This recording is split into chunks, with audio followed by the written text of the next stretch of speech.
Imagina que tú y un grupo de amigos van a crear un nuevo país. Vale, manos a la obra. Tienen un territorio, tienen población, autarquía política y económica y deciden crear un gobierno. Hasta aquí perfecto. De golpe, alguien levanta la mano y dice, muy bien, pero ¿no sería correcto tener una serie de reglas para saber lo que vamos a hacer y cómo lo haremos? Y sí, efectivamente, felicidades jóvenes juristas, ha nacido la idea intuitiva de tener una constitución. La idea de la constitución no existía en el mundo antiguo, había vagas referencias en las polis griegas, en el Imperio Romano. En la dinastía china Zhou se crearon reglas preconstitucionales sobre la forma de gobierno, conocidas como Zhou Li, pero desafortunadamente no prosperaron. Bienvenido a Favor Libertatis, porque en esta ocasión te explicaremos qué son las constituciones. Del control del monarca a la tierra de los libres. La noción premoderna de constitución se la debemos a Juan I de Inglaterra y sus desventuras y conflictos con la Francia medieval y el Papa. Ok, texto en el contexto.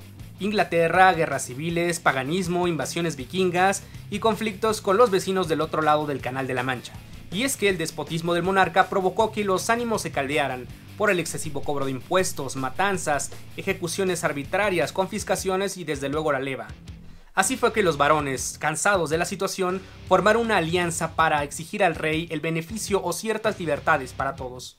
Finalmente este conflicto se tradujo en derechos escritos y reconocidos por el rey. Así, en 1215 se creó la Magna Carta Libertatum, ejemplo de control político, límites para el poder y desde luego el reconocimiento de libertades muy básicas. Ningún hombre será apresado, encarcelado o despojado de sus derechos o posesiones, proscrito, exiliado o privado de sus posesiones de ninguna manera, ni se procederá por la fuerza contra él, excepto por un juicio legítimo de sus iguales y bajo las leyes del país. A nadie se le venderá, a nadie se le negará y a nadie se le retrasará el derecho a la justicia. Impresionante, ¿verdad? Han pasado 800 años y es que uno se estremece de escuchar cómo es que los derechos se conquistan. Desde luego, la idea de la Carta Magna, es decir, un documento que recoge derechos y libertades, traspasó a sus herederos culturales y cruzó el Atlántico con el Mayflower para fundar posteriormente las 13 colonias. Ojito con esto, la regla distintiva en la historia constitucional consiste en la ruptura total con el orden previamente establecido. Esto sucede cuando hay nuevos descubrimientos de tierras, cuando hay victorias en conflictos civiles o guerras de independencia. La idea es constituir y construir un nuevo pacto alejado del orden anteriormente previsto. Y yo les apuesto, jóvenes juristas, que algún día los colonos de Marte es probable que tengan su propia constitución. Aquí la pregunta es, ¿Elon Musk la redactará? En la Revolución Americana, los herederos culturales de la Carta Magna nunca olvidaron sus orígenes: resistir contra la opresión, contar con representación y ser ellos mismos dueños de su propio destino para forjar un nuevo pacto político en la búsqueda de la felicidad, el orden y el establecimiento de un país libre. Marbury y los herederos de la Constitución. Vale, hasta aquí muy bien. Ahora podemos preguntarnos, ¿qué son las constituciones? ¿Para qué sirven? ¿Es necesario tener una?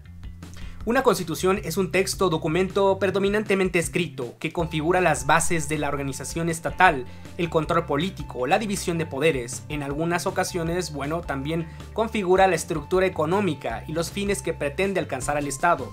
Reconoce derechos a nacionales y extranjeros y también constituye un ideario político de los fines que pretende alcanzar ese Estado. Las constituciones en todo el mundo cuentan con características únicas. En principio son las reglas más básicas de las que se desprenden otras que construyen un andamiaje jurídico, un andamiaje constitucional.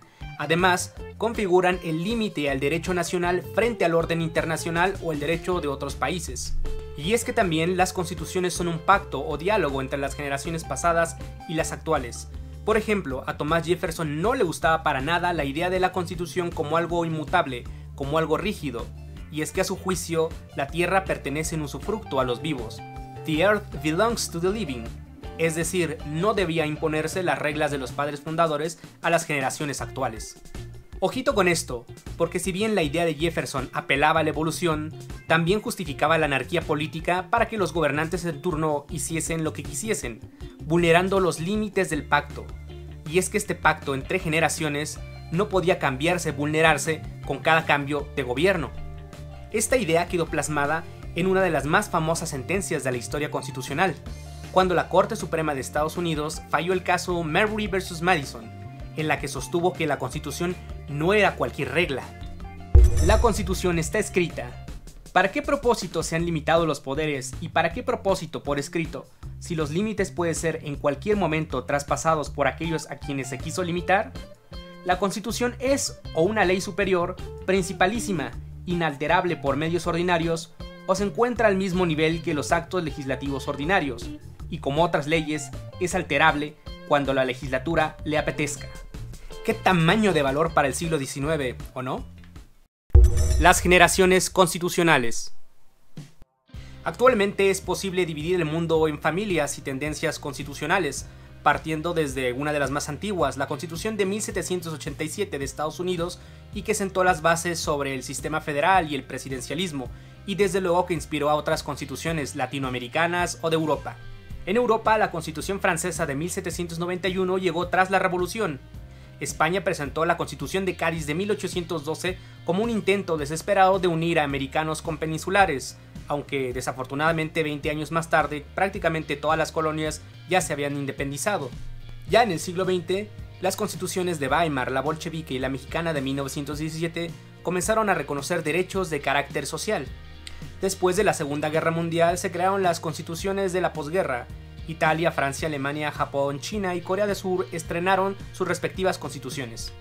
En los años 80 llegaría la Constitución española, bueno, aunque técnicamente es de 1978, la Constitución brasilera. Ya en los años 90 vendría una serie de constituciones de carácter transicional, como la Constitución colombiana, la Constitución del Perú o la sudafricana de Nelson Mandela. Y desde luego, ya en pleno siglo XXI también ha habido un boom de constituciones de carácter neopopulista, como la Constitución de la República Bolivariana de Venezuela o la Constitución de Bolivia, en contraste con constituciones altamente progresistas, como la poco conocida en Occidente Constitución de Ruanda. Próximamente veremos un nuevo proceso constituyente, es decir, se creará una nueva constitución en Chile. Los chilenos dejarán atrás la constitución de Pinochet. Enhorabuena por los hermanos chilenos y el mejor de los éxitos. Como puedes observar o intuir, todas estas constituciones son resultado de un cambio de paradigma en la historia de la humanidad, momentos clave: la Revolución Americana, la Revolución Francesa, la posguerra mundial, el proceso de descolonización, el combate a las dictaduras y desde luego afrontar incluso los genocidios. Las constantes, el cambio de paradigma en todas estas constituciones, el diálogo entre el pasado y el futuro, las instituciones que heredamos y las instituciones que queremos construir. Es posible que en los próximos años nuevos cambios políticos toquen a la puerta y hacer planteamientos de constituciones incluso de carácter regional. Si bien ya hubo un intento en el marco de la Unión Europea que no tuvo buenos resultados, pues bueno, para la visión universalista siempre habrá nuevas oportunidades. Entender y defender la Constitución. En términos puros y duros, la Constitución es la norma básica. Tal como lo sostiene Peter Haberle, la Constitución debería ser democráticamente conocida por todas las personas. Es nuestro patrimonio en común. Desde luego, la Constitución no debe ser entendida o leída como un texto exclusivo o reservado para los especialistas. La Constitución permite que las personas y los ciudadanos puedan defender sus derechos, herramienta vital también para controlar el poder político. Ojito con esto, una Constitución no es un texto inerme. A lo largo de los años hemos creado herramientas, disciplinas, teorías y mecanismos para proteger la Constitución de sus atacantes. Entonces podemos afirmar que la defensa de la Constitución se integra por todos aquellos instrumentos para conservar la normativa constitucional, prevenir su violación y, lo que es más importante, lograr el desarrollo de las disposiciones constitucionales a través de disciplinas como el derecho procesal constitucional. Y es que al final del día defender nuestras constituciones es una tarea de todas las personas, de todos los ciudadanos, de todos los operadores jurídicos y desde luego de los jueces constitucionales. La Constitución no es solamente un conjunto de reglas y principios, ofrece también una garantía de estabilidad política, social y económica, insisto, un pacto entre generaciones. Y aquí un pequeño secreto para los gobiernos de todo el mundo. Los países que mejor respetan su Constitución, la división de poderes y respetan los derechos son más prósperos, plurales, ricos e innovadores. ¿Qué tal? Ahora me gustaría saber lo que tú piensas. ¿Qué importancia tiene para ti la Constitución de tu país? ¿Conoces los derechos que se reconocen en la Constitución y la forma en que se controla el poder político? Házmelo saber en los comentarios. Si este video te ha gustado, comparte, suscríbete, dale a like y muchas gracias por ver Favor Libertatis. Para finalizar, este video ha sido un pequeño homenaje para uno de los grandes constitucionalistas de México y de Latinoamérica, el Dr. Héctor Fixamudio. Muchas gracias, maestro, por enseñarnos a defender la Constitución. Gracias de verdad.